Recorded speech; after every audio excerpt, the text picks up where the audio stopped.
Hi, welcome to live with food. நம்ம இன்னைக்கு Tamil new year சைவ விருந்து பார்க்க போகிறோம்.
இப்போ நம்ம எப்படி பண்ணுறதுன்றதை பார்க்கலாம்.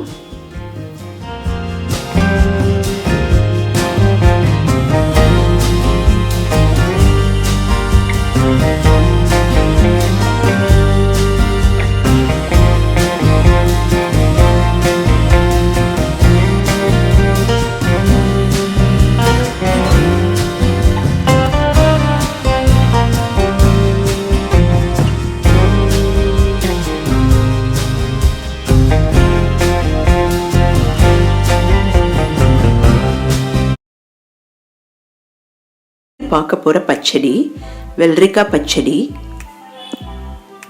இப்போ நம்ம அரைக்க தேவையான பொருள் எடுத்துக்கலாம். பச்சை மிளகா, கடுகு, கட் பண்ணி வச்ச தேங்காய் துண்டுகள். இதை நல்லா மிக்சியில் கொரகொரன்னு அரைச்சிடலாம்.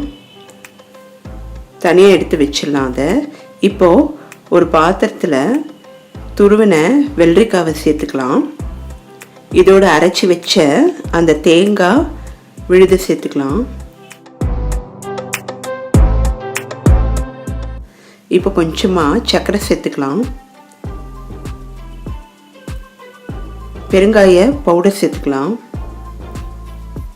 இந்த வெள்ளரிக்காய் பச்சடி ரொம்ப டேஸ்டாக இருக்கும். இப்போ இதை டேஸ்ட் கொடுக்கறதுக்காக கொஞ்சமாக வெந்தய பவுடரையும் சேர்த்துடலாம். இப்போது வேண்டிய அளவு தயிர் விட்டுக்கலாம். உப்பு போட்டுக்கலாம். நமக்கு சுவையாக தயாராகிடுச்சு வெள்ளரிக்காய் பச்சடி. அந்த வெந்தயத்தூளோட வாசனையோட இப்போ இதை தாளிச்சிடலாம். கடுகு, வெந்தயம், மிளகாய் வத்தல் தாளித்து கொட்டிடலாம். கட் பண்ணி வச்ச வெள்ளரிக்காவையும் இதோட சேர்த்துக்கலாம். நமக்கு தயாராகிடுச்சு. இப்போ நம்ம புடலங்காய் கூட்டு பார்க்க போகிறோம். முதல்ல ஒரு பாத்திரத்தில் கடலை பருப்பு நல்லா கழுவி எடுத்துடலாம். இதோட புடலங்காயை நல்லா கழுவி சின்ன சின்னதாக கட் பண்ணி சேர்த்துக்கலாம். பச்சை பட்டாணி கொஞ்சம் சேர்த்துக்கலாம். டேஸ்ட் ரொம்ப நல்லா இருக்கும்.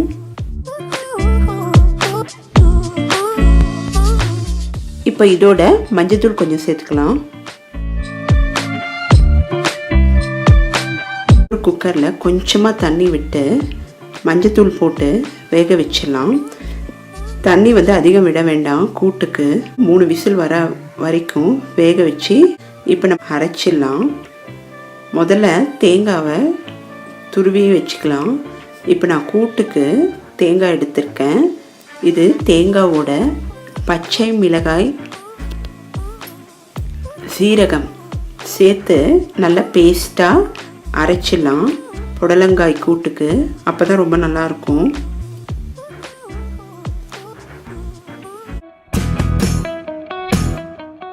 நம்ம வேக வச்சுருந்த புடலங்காயில் தேவையான அளவு உப்பு சேர்த்துக்கலாம். பச்சை பட்டாணியும் கடலைப்பருப்பும் சேர்த்து வேக வச்சுருக்கோம். இப்போ நல்லா மிக்ஸ் பண்ணி விட்டுடலாம்.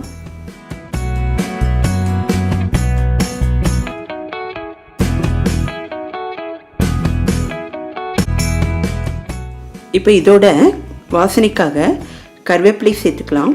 இந்த கருவேப்பிலை வாசனை இந்த கூட்டுக்கு தனி சுவை கொடுக்கும். நம்ம அரைச்சி வச்சிருந்த தேங்காய், பச்சை மிளகாய், சீரகம் அந்த விழுதை இதோட சேர்த்துக்கலாம். இந்த மாதிரி பேஸ்ட் மாதிரி அரைச்சி வச்சிருக்கணும். இப்போ நல்லா மிக்ஸ் பண்ணிக்கலாம். கூட்டு ரொம்ப தண்ணியாக இருக்கக்கூடாது. ஓரளவுக்கு இந்த மாதிரி இருந்தால் தான் சாப்பிடும்போது கெட்டியாகும். இப்போ ஒரு கொதி வந்துடுச்சு.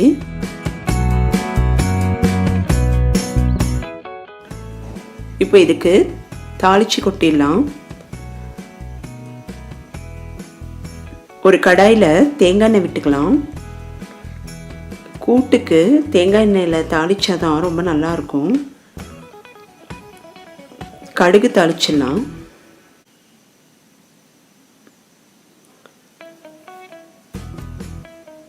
ரெண்டு வரமிளகா இதோட சேர்த்துக்கலாம்.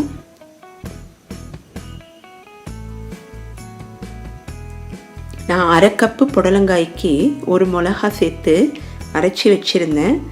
உங்களுக்கு இன்னும் காரம் வேணும்னா கூடயும் நீங்கள் பச்சை மிளகாய் சேர்த்துக்கலாம். இப்போது நான் துருவிய தேங்காய் சேர்த்துக்கிறேன்.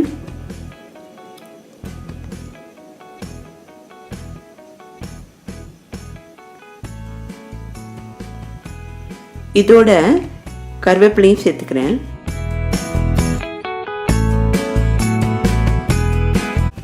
தேங்காய் கலர் மாறணும். அடுப்பை சிம்மிலே வச்சுக்கலாம். இந்த தாளிப்பை புடலங்காய் கூட்டில் கொட்டிடலாம். நமக்கு ஈஸியாக புடலங்காய் கூட்டு தயாராகிடுச்சு.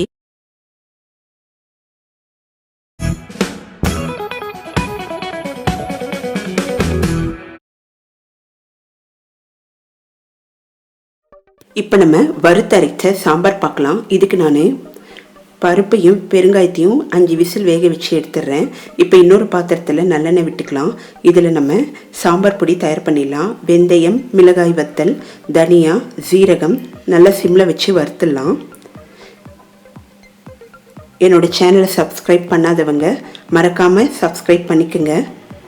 இப்போ நல்லா செவப்பாக வறுத்துடலாம். அடுப்பை சிம்மில் வச்சுட்டு துருவிய தேங்காயை சேர்த்துடலாம். தேங்காயோட கலர் மாறணும். இந்த வறுத்து அரைச்ச சாம்பார் ரொம்பவே டேஸ்ட்டாக இருக்கும். விசேஷ நாள்லலாம் இதை பண்ணுவாங்க. இப்போ அதை நம்ம மிக்சியில் அரைச்சிடலாம். இப்போ இன்னொரு பாத்திரத்தில் நல்லெண்ணெய் விட்டுக்கலாம். இதில் கடுகு, வெந்தயம் தாளிச்சிடலாம். இங்கே நான் சின்ன வெங்காயம் போட்டு இந்த சாம்பார் பண்ணியிருக்கேன். உங்களுக்கு என்ன காய் வேணுமோ அந்த காயை சேர்த்துக்குங்க.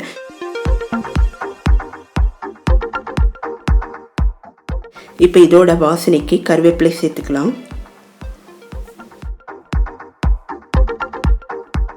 தேவையான அளவு உப்பு சேர்த்து நல்லா வதக்கிடலாம்.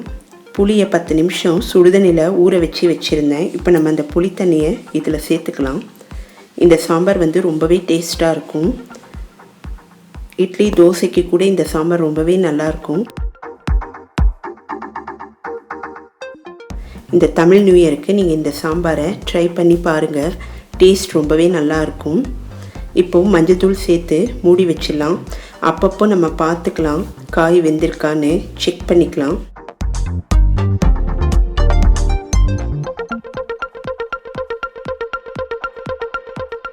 எனக்கு இன்னும் காய் வேகலை. இப்போது 5 நிமிஷம் ஆயிடுச்சு. புளி தண்ணி நல்லா வற்றிருக்கு. அதில் இருக்கிற ராஸ்மெல்லாம் போயிருக்கு. காயும் நல்லா வெந்திருக்கு. இந்த டைமில் நம்ம மிக்சியில் அரைச்ச விழுதை சேர்த்துக்கலாம். நல்லா மிக்ஸ் பண்ணிவிட்டு தண்ணி சேர்த்துக்கலாம்.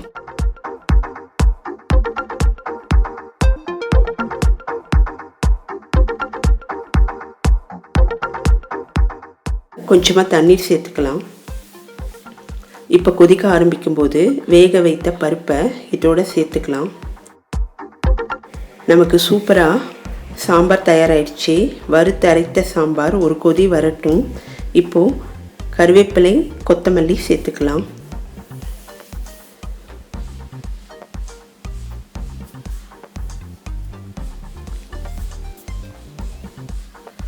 நல்ல மணக்க மணக்க சின்ன வெங்காய சாம்பார் தயாராகிடுச்சு.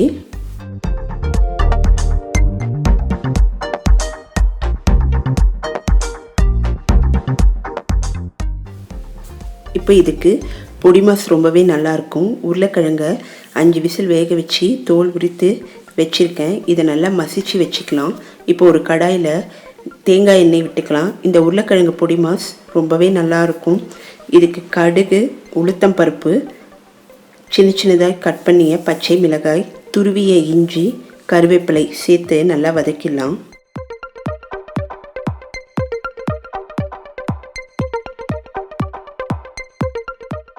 இப்போ தேவையான அளவு உப்பு, மஞ்சள்தூள் சேர்த்து வதக்கிட்டு நம்ம மசிச்சு வைத்த உருளைக்கிழங்கையும் இதோட சேர்த்துக்கலாம்.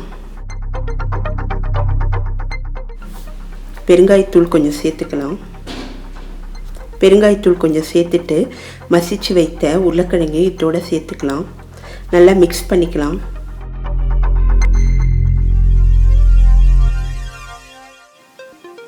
பார்க்கவே ரொம்ப கலர்ஃபுல்லாக நல்லா இருக்குது. சாப்பிட இன்னுமே டேஸ்ட்டாக இருக்கும். இப்போது துருவிய தேங்காய் இதன் மேலே சேர்த்து நல்லா மிக்ஸ் பண்ணிவிட்டு அடுப்பை ஆஃப் பண்ணிடலாம். எலுமிச்சை சாறு அடுப்பை ஆஃப் பண்ணிவிட்டு சேர்த்துக்கலாம். ரொம்ப டேஸ்டான உருளைக்கிழங்கு பொடி மாஸ் தயாராகிடுச்சு. இது சின்ன வெங்காய சாம்பாருக்கு ரொம்பவே நல்லாயிருக்கும். இந்த நியூ இயருக்கு இதையும் நீங்கள் ட்ரை பண்ணி பாருங்கள்.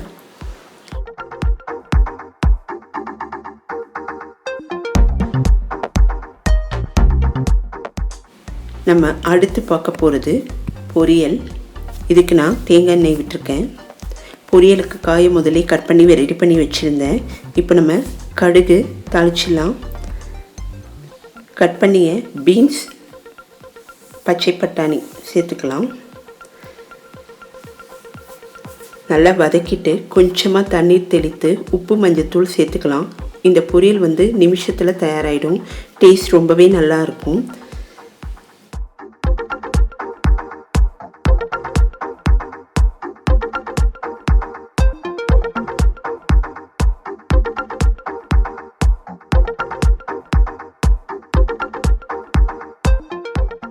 ஒன் ஹவர் ஆச்சு எனக்கு இந்த சமையல்லாம் செஞ்சு முடிக்க. காய்களெல்லாம் முதலே கட் பண்ணி வச்சுருந்தா வேலை எளிதில் முடிஞ்சிடும். இப்போ நான் தேங்காயோட 2 பச்சை மிளகாயை நல்லா சதைச்சி இப்போது இந்த பொரியலோடு சேர்த்துருக்கேன். நமக்கு சூப்பராக பீன்ஸ் பீஸ் பொரியல் சுட சுட தயாராகிடுச்சு. அடுத்து டொமேட்டோ ரசத்துக்கு முதல்ல ஒரு மிக்ஸி ஜாரில் தக்காளி, பூண்டு இது ரெண்டுத்தையும் நல்லா அரைச்சிடலாம். இப்போ ஒரு கடாயில் புளி தண்ணீர் சேர்த்துக்கலாம். அரைத்து வைத்த தக்காளி விழுதையும் சேர்த்துடலாம்.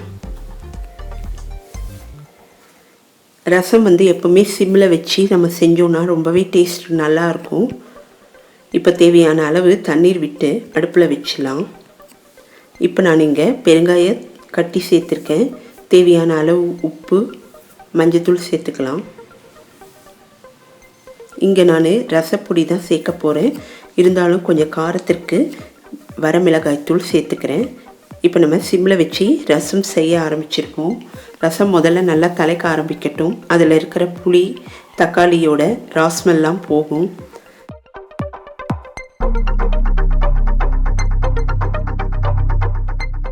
ரெண்டுலேருந்து 3 நிமிஷம் நல்லா கொதிக்க விட்டுடலாம். ரசம் கொஞ்சம் நல்லா தண்ணியாக இருந்தால் ரொம்ப நல்லாயிருக்கும். இப்போ நம்ம ரசப்பொடி பிடிச்சி வச்சுருந்தோம், அதையும் சேர்த்துக்கிறோம். சேர்த்துட்டு நல்லா பதஞ்சி வரணும். அப்போ அடுப்பை ஆஃப் பண்ணிடலாம். இதுக்கு நெய்யில் சீரகம், மிளகாய் வத்தல் தாளித்து கொட்டிடலாம். நமக்கு சீக்கிரமாகவே டொமேட்டோ ரசம் தயாராகிடுச்சு. இதன் மேலே கொத்தமல்லியை தூவிடலாம். ரொம்ப அருமையாக இருக்கும். விசேஷ நாளில் இந்த மாதிரி நம்ம ஈஸியாக ரசம் செஞ்சிடலாம். சப்போஸ் ரசப்பொடி இல்லைன்னா நீங்கள் மிளகு, சீரகத்தை நல்லா பொடிச்சு கூடி நீங்கள் சேர்த்துக்கலாம். ரொம்ப டேஸ்ட்டாக நமக்கு ரசம் தயாராகிடுச்சு. இந்த வீடியோவை லைக் பண்ணுங்கள், ஷேர் பண்ணுங்கள்.